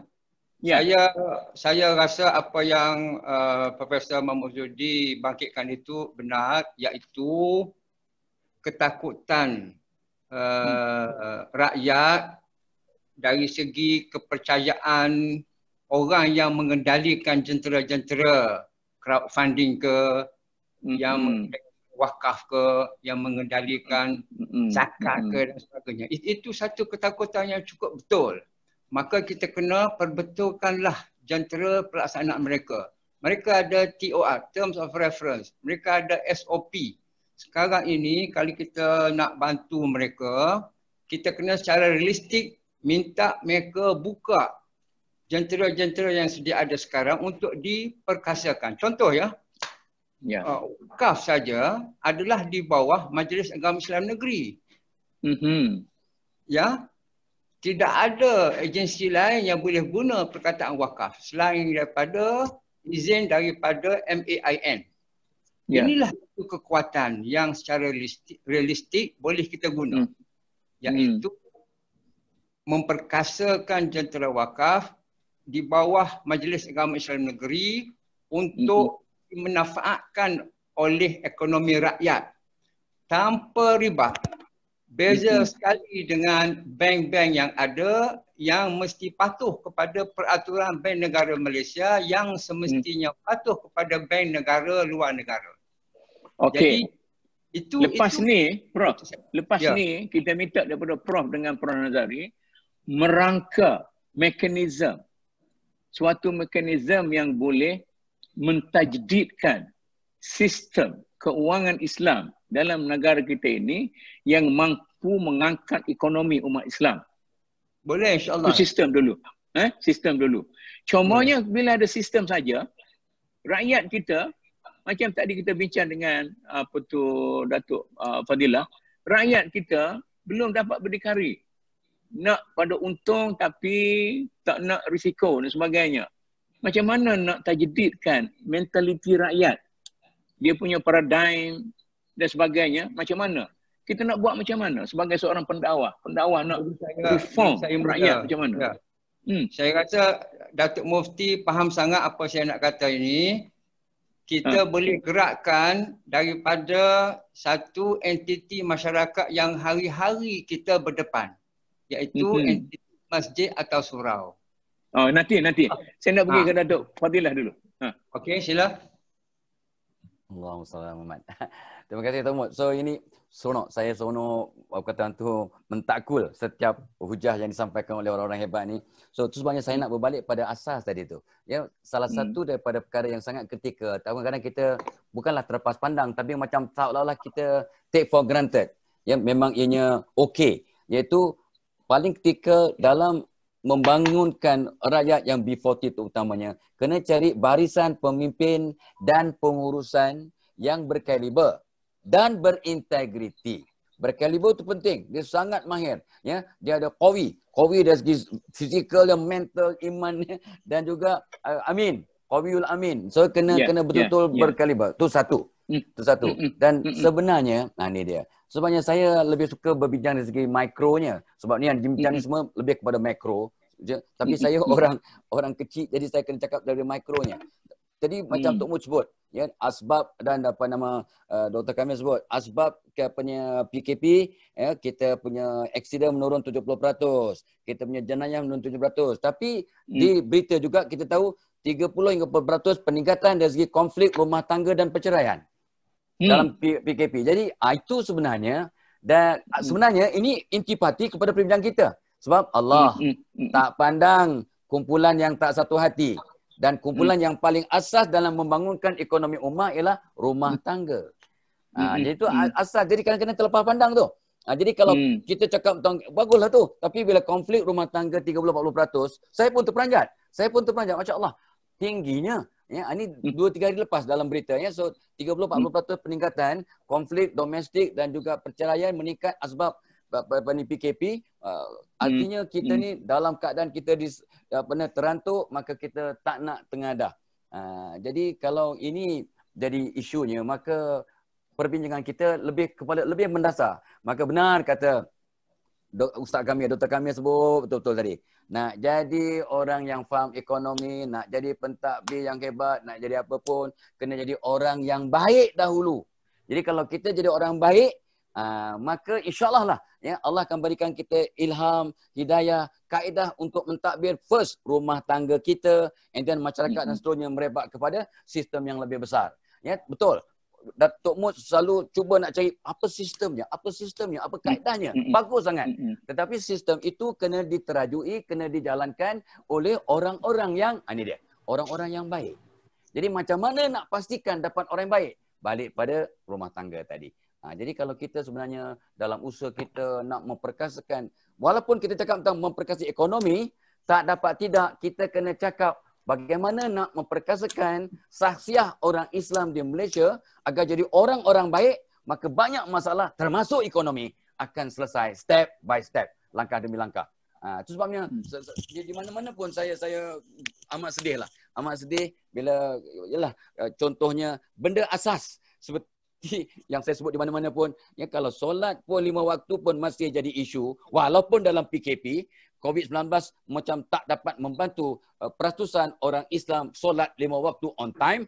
Jadi saya tak tahulah bagaimana kita nak cuba nak membangunkan sistem-sistem yang cantik kalau asasnya orang-orang yang akan menerajui sistem, menjalankan sistem masih orang-orang yang masih bobrok dari segi saksiahnya. Sebab asas. Saya nampak dah Datuk, kita ni seolah-olah melawat sebuah runtuhan.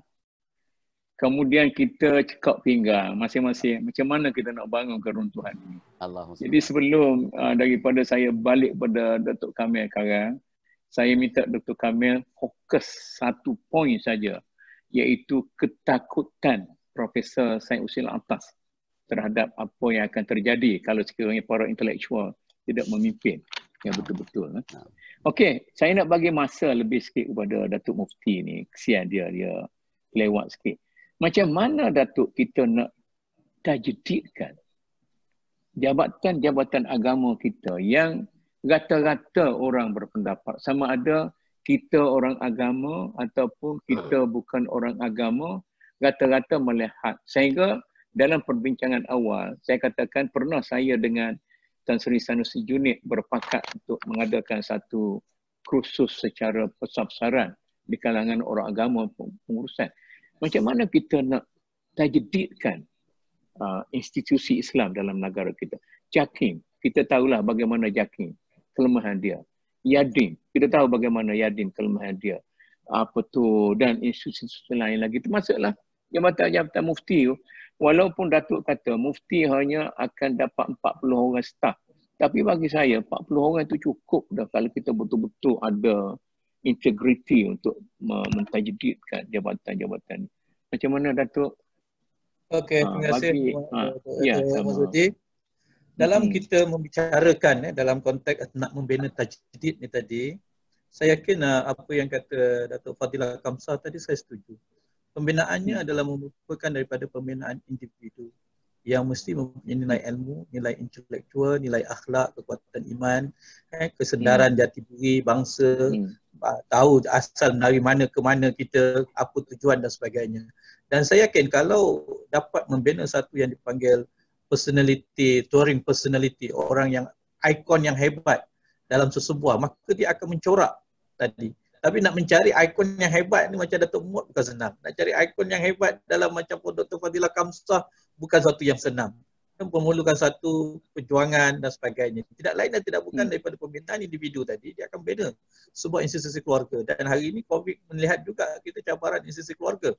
Dan dalam pembinaan individu ni tadi, apa yang kita lihat dalam kita nak membangunkan satu masyarakat yang orang kata ideal, komprehensif. Kadang-kadang kita mempunyai, mungkin pada kita orang Islam tidak ada perasaan tamak pada harta.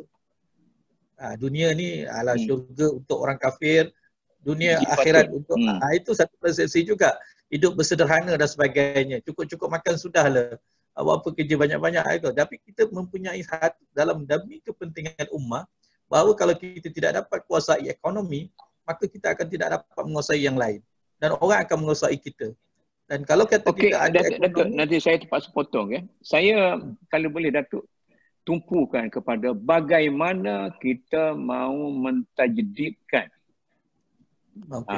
institusi pentadbiran Islam dalam negara kita ini yang pencapaiannya dilihat oleh semua orang sebagai kurang menyerlah berbanding dengan institusi yang lain. Saya yakin bila kita dah membina individu tu tadi, individu itulah yang akan menjadi penjawat, pengkhidmat di dalam masyarakat nak membangunkan institusi agama. Kalau kita dapat dalam tidak lain dan tidak bukan, dalam kekangan hari ini kita sebut orang jabat agama mesti lulusan agama. Apa yang perlu saya nampak dalam institusi agama seperti dalam majlis, jabatan, mesti ada penggabung jalinan disiplin ilmu. Umpamanya dalam majlis agama, kita ada unit zakat, wakaf, baitul mal dan sebagainya. Kalau diletak saja orang agama, maka kita bersedia dalam soalan fake saja.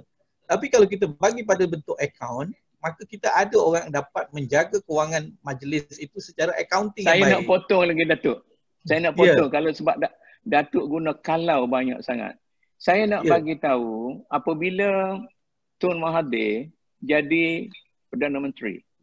Kemudian ada majlis raja-raja menugaskan Tun Sarjid menubuhkan satu badan untuk nak tajdidkan jabatan-jabatan yang berkenaan dengan agama. Sampai sekarang pun saya tak nampak report tu di mana.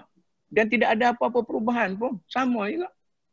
Kita tak dapat belum dibentangkan lagi. Saya pun tak dapat. Saya pun dipanggil juga untuk membentang. Tapi belum dapat satu report lagi yang saya diminta bagi 2-3 kertas nak reform, nak tajdidkan macam mana kita majlis fatwa, macam mana kita nak mempertingkatkan nilai Islam dalam gerakan human rights dan sebagainya. Saya buat kertas semua sekali. Tapi sampai sekarang, mungkin sikit lagi kena kita panggil Tun Sarjid sendiri cerita kat kita. Di mana duduknya idea-idea yang bagus tu. Kemudian macam mana lagi perbincangan berbulan-bulan, berapa habis duit. Tapi dari segi pelaksanaan di mana sekarang? Datuk kena jawab. Saya pun tak boleh jawab pasal saya pun dipanggil. Okey. Jadi bagi saya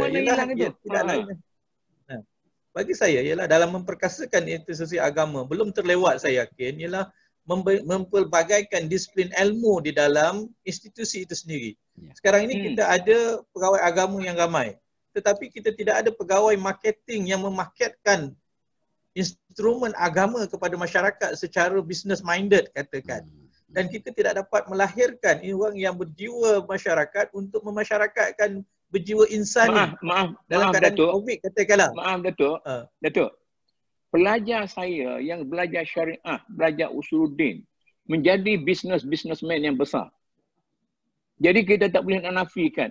Kalau orang-orang agama ini diberi peluang dengan secara jujur dan ikhlas, tidak ada penyelewengan dalam apa-apa sembahagian, mereka itu boleh menjadi businessman yang besar. Tapi apabila mereka hanya dilantik sebagai guru agama, sebagai imam, sebagai bilal, maka itulah fungsi yang mereka dapat mainkan. Bawa retorik dan sebagainya. Macam mana kita nak pecahkan paradigm yang lama ini dan kita beri, saya tak boleh terima kalau Datuk kata kita di masjid Tak ada orang yang business minded. Hanya ustaz saja ada. Itu mana kita merendah-rendahkan taraf ustaz. Ustaz-ustaz sekarang ni bukan sebarangan ustaz.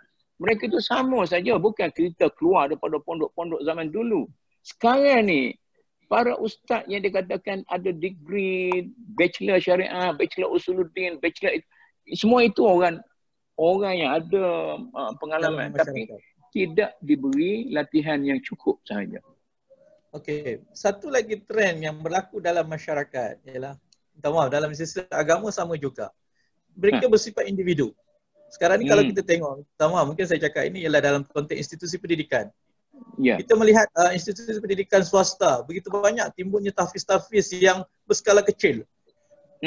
Umpamanya 40 orang, 30 orang nak operate. Tapi pernah saya kata, why not 30, 40, 10, 15 tahfizan ni bergabung, duduk di bawah satu bangunan, dikawal takbir oleh masing-masing, tapi disatukan dalam satu sistem. Tapi tak nak. Ini satu cabaran kepada kita hari ini masyarakat. Datuk, saya nak bagi pengalaman saya. Saya tubuhkan pondok perdana dengan tujuan untuk menyelesaikan masalah keruntuhan nilai pendidikan tradisional dalam negara ini. Kami berjuang berkamai lagi malam, siang sampai habis duit, poket apa semua sekali. Masa kerajaan Barisan Nasional dulu, berapa kali kami bincang dengan Menteri Pendidikan pada waktu itu. Kemudian bila kerajaan berubah, bincang pula dengan Menteri Pendidikan yang kemudiannya dalam kerajaan PH. Sekarang ini kami akan mula lagi dengan Menteri Pendidikan Tinggi yang ada sekarang ini. Tetapi semua jawapannya kami tak ada duit, kami tak boleh bantu. Semuanya mengatakan pergilah minta di Perdana Menteri ke, minta di Menteri Keuangan. Saya nampak macam sehinggakan Kementerian Pendidikan pun tidak mempunyai hasrat atau keberanian untuk menyelesaikan masalah penyatuan, pengukuhan pondok-pondok dan juga pengukuhan tahfiz-tahfiz. Macam dalam kerajaan dulu, kita bagilah duit sikit. Kepada sekian-sekian kita baiki sehingga mereka itu asrama dia tidak hangus dan sebagainya. Tapi sistem yang sebenar itu tidak ada orang yang nak baiki. Kita tak boleh nak kata mereka itu silo. Tidak boleh. Macam mana kita nak selesaikan masalah ni? Jadi kita lontar tuduhan kepada pihak pondok dan sebagainya. Mereka itu adalah orang-orang yang teraniaya. Al-mu'adzabuna fil ard. Mereka teraniaya dalam negara ini. Macam mana nak buat? Bagi saya nampak ialah suka tidak suka, memang ada kecenderungan mereka berdiri sendiri, ada juga menyalahkan orang lain, tapi suka tak suka kita kena bergabung.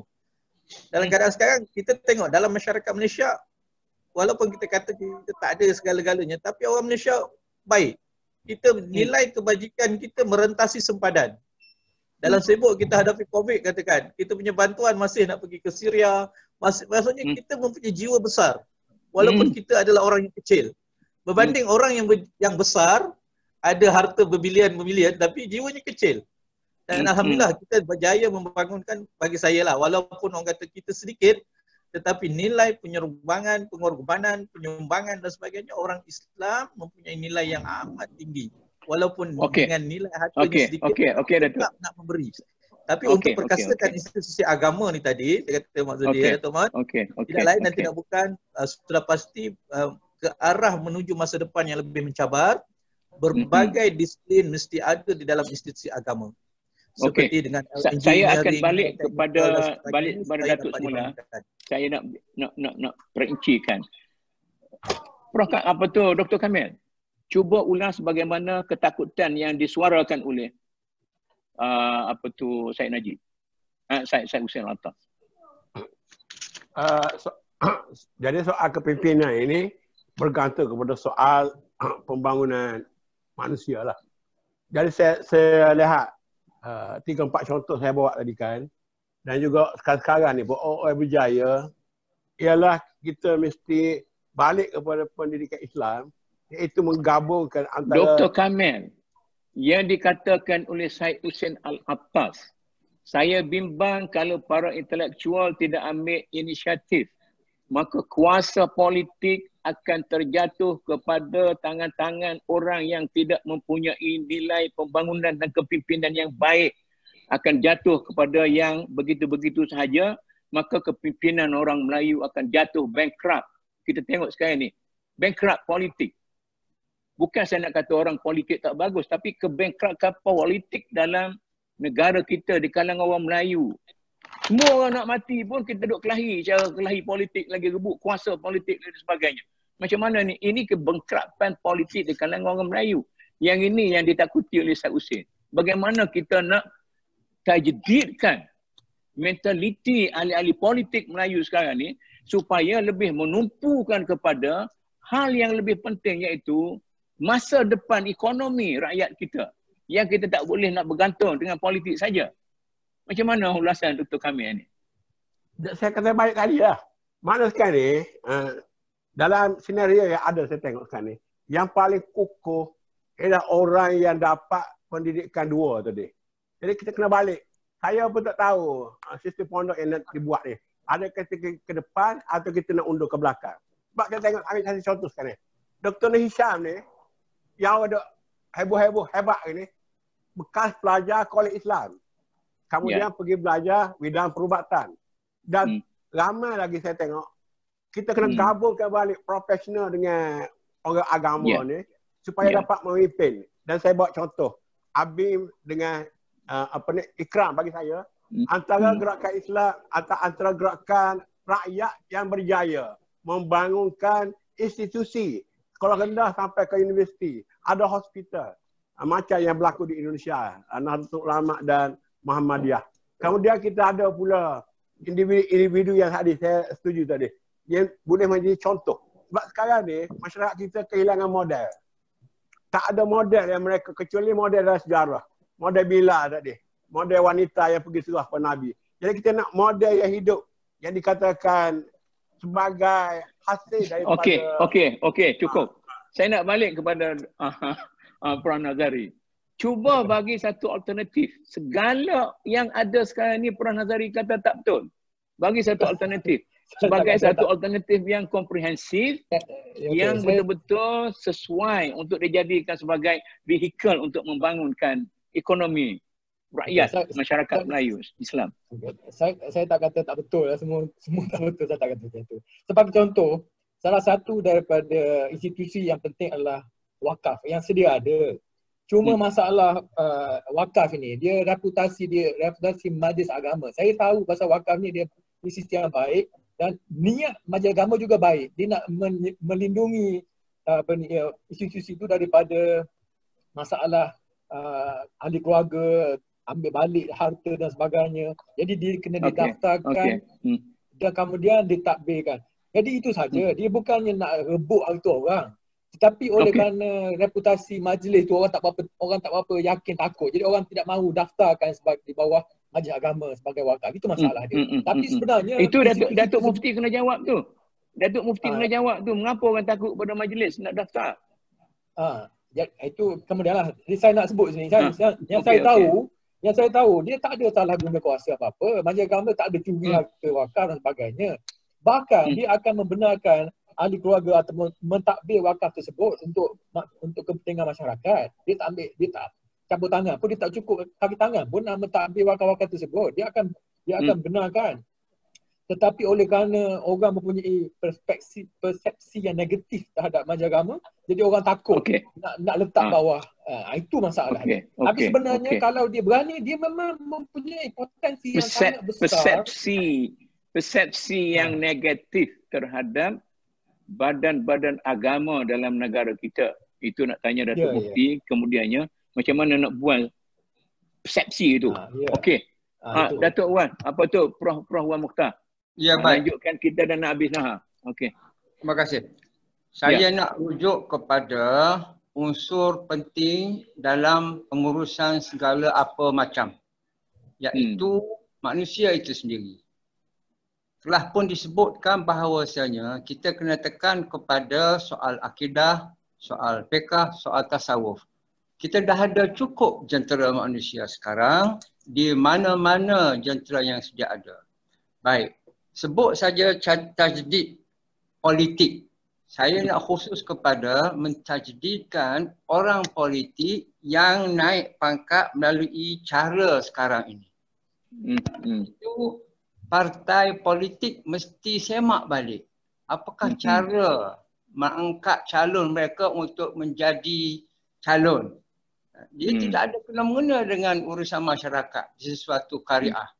Dia panggil parachute drop, payung terjun, jadilah calon di situ. Jadi apabila dia naik mengikut kaedah kuasa-kuasa bos partai politik, jadi dia kena ikut.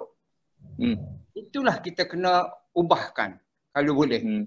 Dalam koperasi dia tak terberlaku macam itu. Dalam juga Majlis Agama Islam Negeri, kita tengok. Tapi Prof Wan, dalam koperasi pun berlaku rebutan kuasa. Betul. Saya orang Universiti Melaya, saya tahulah bagaimana Engkau Aziz sampai merajuk-rajuk. Betul. Betul. Itu di peringkat angkasa tu Engkau Aziz dibuat sampai merajuk.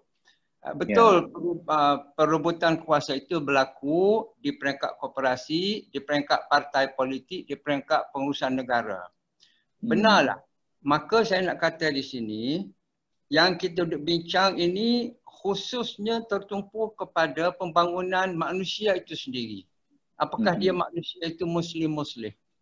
Jadi kita kena buat satu program untuk menumpukan kepada pembangunan manusia itu supaya dia takut kepada Allah. Dia bukan takut kepada makhluk.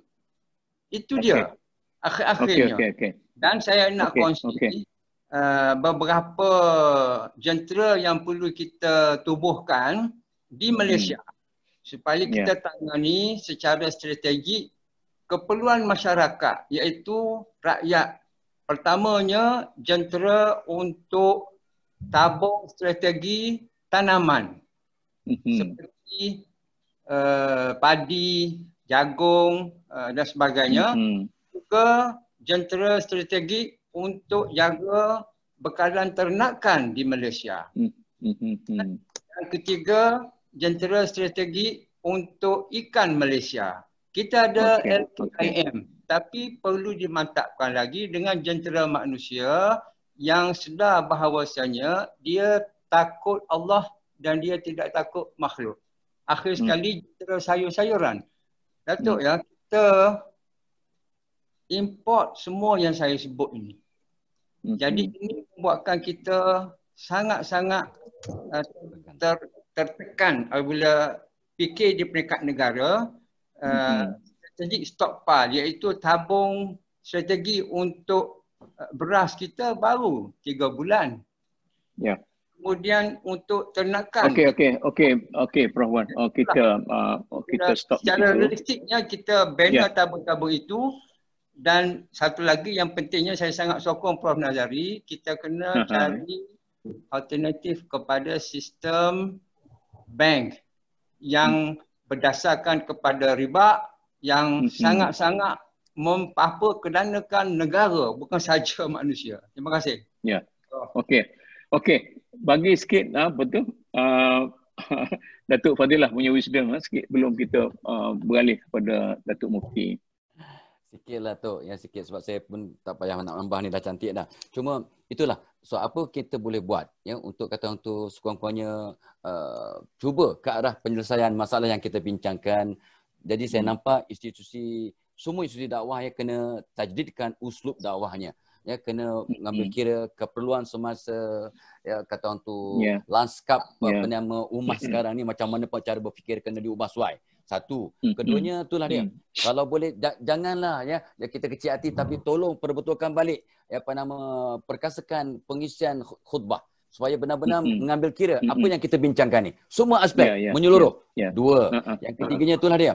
Kalau boleh untuk semua mains, pengisian kurikulum kuliah-kuliah di masjid untuk maghrib, lepas subuh dan sebagainya, kuliah duha, kena diambil kira, dikaji agar cuba dapat menjawab persoalan-persoalan yang kita bincangkan ini agar sesuaikan. Sebab itu sebabnya bezanya antara universiti awam dengan universiti swasta. Universiti swasta mengambil kira keperluan pekerja. pekerjaan. Jadi apa ni saya usia tu lambat sikit. Jadi kalau boleh kita ambil suara dan akhir sekali seboleh-bolehnya ni dia. Bagaimana nak mendakwahkan kepada umat Islam di Malaysia bahawa kita semua ni Allah cipta bukan main-main. Kita ni adalah aset yang melengkapkan dunia. Tanpa setiap kita ini dunia tak cantik. Jadi apakah sumbangan kita ni sebagai aset kepada keluarga, masyarakat, negara dan ummah? Bagaimana sumbangan kita? Jadi kalau semua orang perasan yang dia tu aset yang penting, dia punya cara berfikir, tindak tanduk dan sebagainya, perjuangannya berbeza sebab dia tahu ya kalau tidak takut nak jawab afa hasibtum annama khalaqnakum. Wallahu alam. Okey Datuk Mufti. Mana Datuk Mufti? Dah tak ada dah. Okey, Datuk Mufti dah menghilang daripada mungkin dia hujan di Melaka dulu daripada KL. Jadi kita pun di sini pun nak hujan. Saya kebetulan dekat dengan tingkap ini, kita nampak nak hujan. Jadi macam beginilah, saya rasa kita boleh bincang di sini. Sama ada perbincangan kita ini sampai kepada isi yang sebenar ataupun kita juga masih lagi dalam retorik sebagaimana yang kita kata kepada masyarakat di luar sana, terjebak dalam retorik, tapi kita mengharapkan dengan segala keinsafan yang ada di sini kita boleh tolak benda ni ke depan. Jadi saya rasa Prof Wan kena ambil inisiatif selepas ni, lanjutkan polemik ini dan cuba lahirkan satu grup masyarakat ekonomi yang dalam mengambil kira pandangan-pandangan kita yang kita berikan tadi, supaya mungkin dalam beberapa bulan kita nak tengok balik dan kita bersidang balik grup ini menilai apa yang Prof Wan rangkakan, suatu model yang mengambil kira segala apa yang lepas, apa yang sedang berlaku dan apa yang kita cita-citakan. Dan saya mengharap juga Prof Nazari dengan polisi ekonomi dia sebagainya, dia boleh berpakat dengan semua-semua kita yang ada. Cuba kita tengok satu model yang jelas dan lepas daripada beberapa bulan tu kita berkempen untuk masyarakat kita menerima inilah model yang kita boleh bawa kepada masyarakat, dan insya-Allah kalau kita ikhlas maka masyarakat kita akan ikhlas untuk melaksanakan idea kita. Ada apa-apa yang rasa tekilan kalau tak sebut? Siapa? Ada tak? Saya nak sebut satu boleh tak? Ya. Terutama bagi orang bawah lah. Jadi kita kena bagi terapkan satu contoh dah. Sekarang ni jihad teknologi. Jihad teknologi. Jadi sekarang ni daripada atas sampai ke bawah, termasuk pendakwah-pendakwah, kena faham betul-betul teknologi yang ada ni. Sebab dalam dunia internet ni saya nampak, saya dengan Presiden Trump pun sama taraf dalam dunia demokrasi yang betul-betul. Jadi negara-negara tidak mampu beri demokrasi kepada rakyat. Dunia pun tak beri demokrasi kepada negara-negara. Tapi dengan sistem internet yang ada ni, kita sama taraf. Dan saya boleh bercakap 24 jam dalam Facebook, dalam WhatsApp dan sebagainya. Jadi benda-benda ini pendakwah-pendakwah kena ambil kakna supaya dapat dimanfaatkan sepenuhnya. Dan menganggap dia salah satu jihad. Okey. Prof Wan, pakat dengan Prof Nazari, 3 bulan akan datang balik dan kita bincang balik apa yang sebenarnya kita katakan, sama ada kita boleh menstrukturkan satu pemikiran yang betul-betul realistik untuk kita kemukakan kepada kerajaan, kepada rakyat dan kepada semua bangsa kita. InsyaAllah. Billahi taufiq. Wassalamualaikum warahmatullahi wabarakatuh.